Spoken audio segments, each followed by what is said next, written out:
শতরূপে সারদা বই থেকে পাঠ। এবারে বিষয় সহধর্মিণী। মঞ্জু ঘোষ, বিদুষী গৃহবধূ, কলকাতা। পরের অংশ। সে কর্মটি কি? জীবের চৈতন্য বিধান।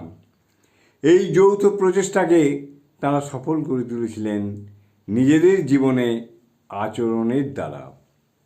শ্রীমা বহুবারই তার ভক্তদের কাছে কথা জোর করে বলেছেন, ঠাকুর ও আমাকে অভেদ ভাববে দেখবে, অভেদভাবে আমাদের দেখবে।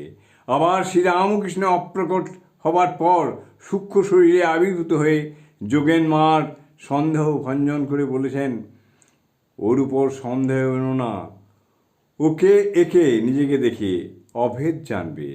এই রকম অভেদ বুদ্ধি দিয়ে যদি আমরা শ্রীরামকৃষ্ণ সারদা দেবীকে দেখবার চেষ্টা করি, তবেই তাঁদের পরস্পরের লীলা বোঝা সহজ হবে। জয় মা। জননীং শারদাং দেবীং রামকৃষ্ণং জগদ্গুরুং পাদপদ্মে তৌ শ্রিত্বা প্রণমামি মুহুর্মুহুঃ।